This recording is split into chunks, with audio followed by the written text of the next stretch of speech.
Boa noite, igreja. Tudo bem com vocês? Amém.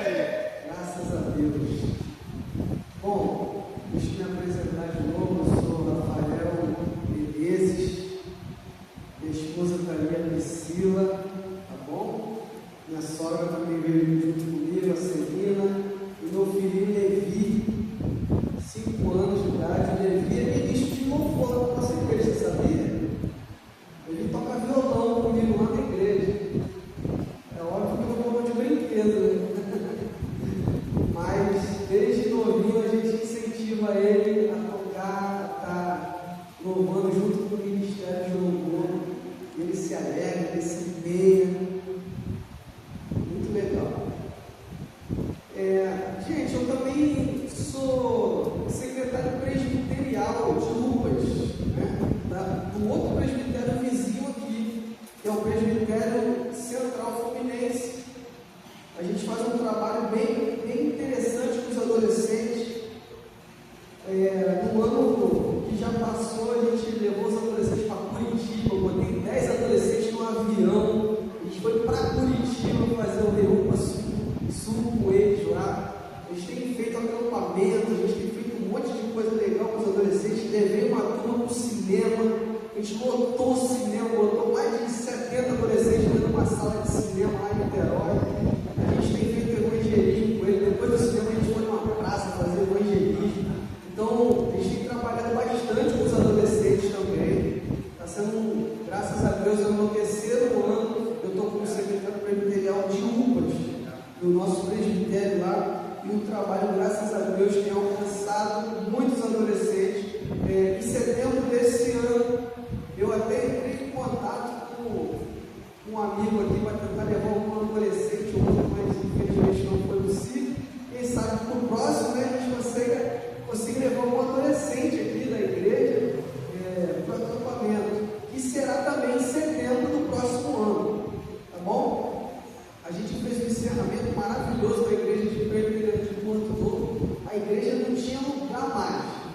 Você pensa assim, a igreja tem 100 bancos, tinha 250 pessoas na igreja, muita gente do lado de fora, muita gente nos corredores. A igreja ficou hiperlotada no encerramento dos adolescentes, e a gente tem feito um trabalho maravilhoso. A gente consegue ver os adolescentes tendo uma nova vida com Cristo, querendo caminhar com Jesus, querendo conhecer mais, se empenhar mais no trabalho das suas igrejas locais.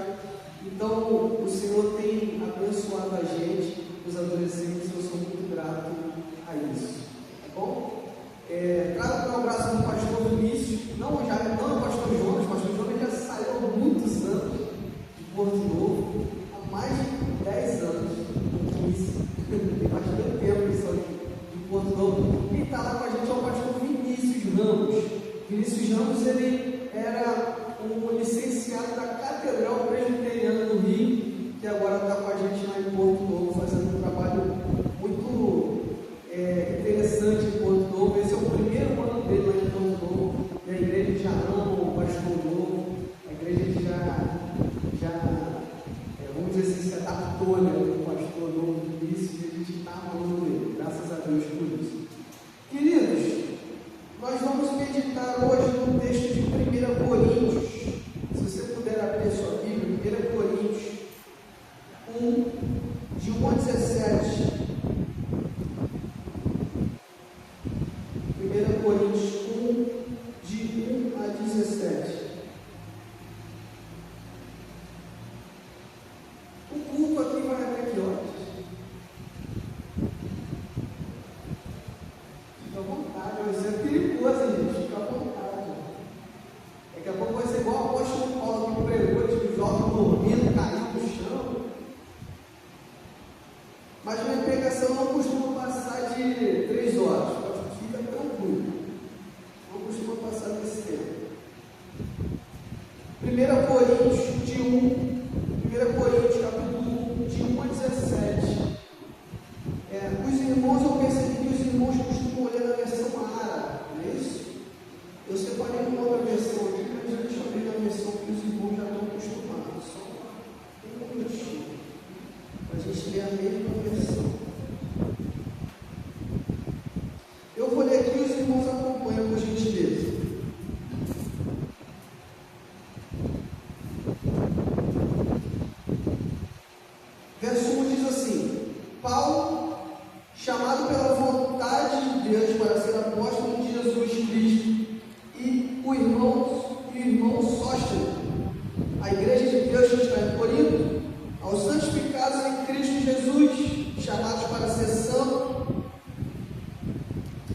todos os que em todo lugar invocam o nome do nosso Senhor Jesus Cristo, Senhor deles e nosso.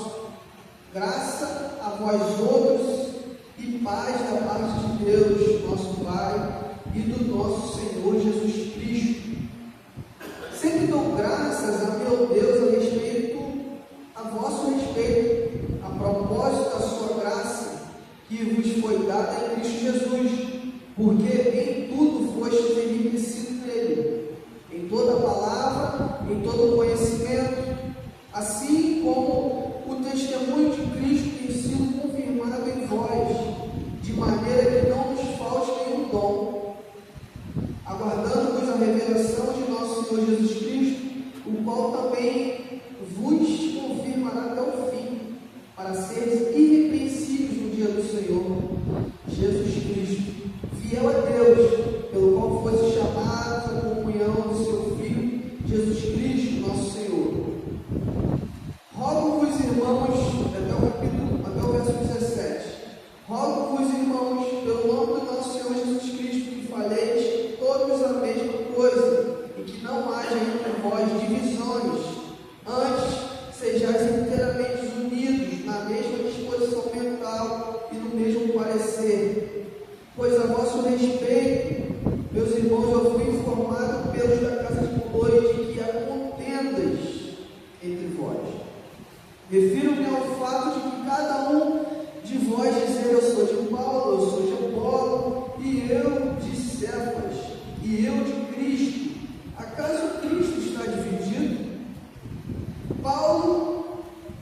Foi Paulo crucificado em favor de vós, ou foste porventura batizados em nome de Paulo? Dou graças a Deus, porque nenhum de vós batizei, exceto Cristo, para que ninguém diga que foste batizado em meu nome. Batizei também a casa de Estéfanas, além desses não me lembro se batizei o outro, porque não me enviou Cristo para batizar, mas para pregar o Evangelho, não com sabedoria de palavra, para que se não anule a cruz de Cristo. Senhor, te agradecemos por essa mensagem, que o Senhor possa iluminar a nossa mente, iluminar o nosso coração. Abençoe, Pai, o entendimento das suas Escrituras. Queremos sair daqui, Pai, cheio do Teu Espírito Santo, cheio da Tua graça, da Tua misericórdia, da nossa vida. Queremos entender, Pai, esse texto. E o Senhor nos use, ó Pai. O Senhor nos torne cada vez mais nesse entendimento, com Cristo e com nossos irmãos. Muito obrigado por tudo. Em nome de Jesus. Queridos, o título dessa mensagem eu queria deixar o título dessa mensagem como crescimento orgânico da igreja. Crescimento orgânico da igreja. A primeira curiosidade dessa carta de Coríntios é que ela foi escrita por Paulo enquanto ele estava em Éfeso. Ele estava em Éfeso, uma distância de 1000 quilômetros. É como se fosse de São Gonçalo até Porto Seguro, na Bahia.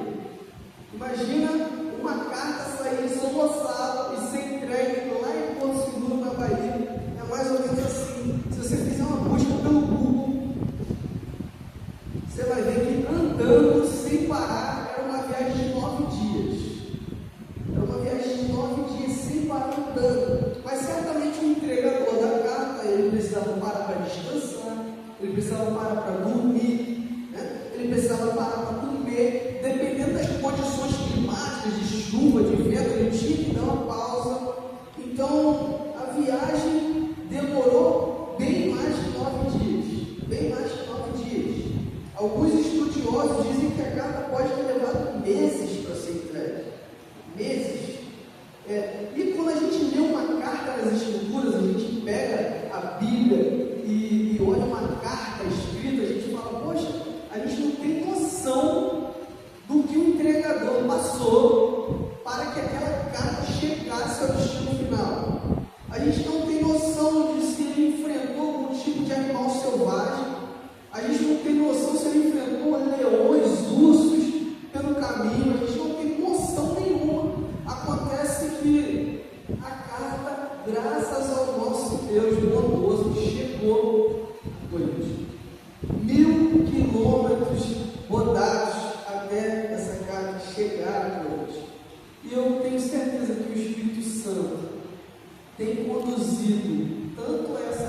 como a igreja, durante todo esse tempo, que o Espírito Santo não nos abandonará, não abandonará a sua igreja.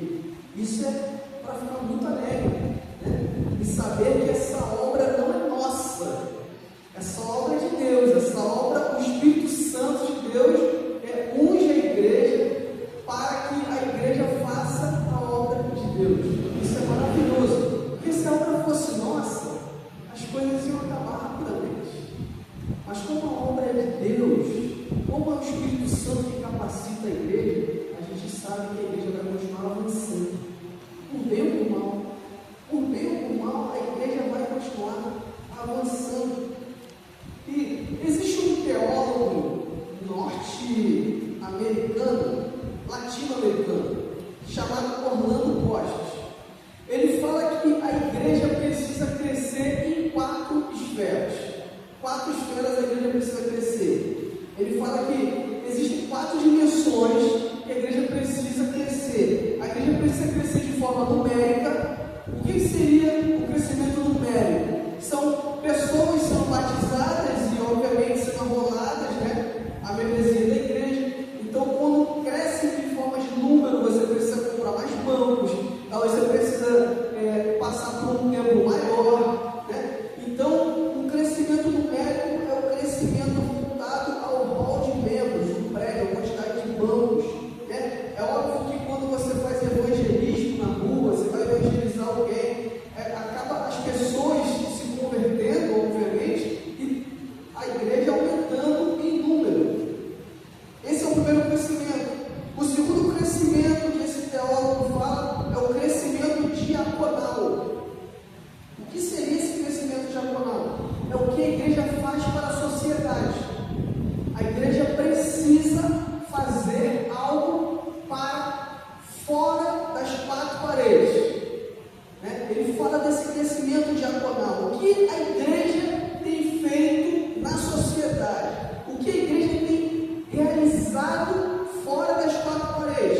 Aí são diversas coisas. Lá na igreja de Porto Novo nós temos o jiu-jitsu, né? A gente fala, a gente tem um projeto chamado Varal Solidário e as crianças praticam jiu-jitsu, as crianças da favela, vem a criançada da comunidade, vem todo mundo praticar esporte e todo mundo fica ali quietinho, aprendendo esporte, praticando, porque exige disciplina. A gente bota essa turma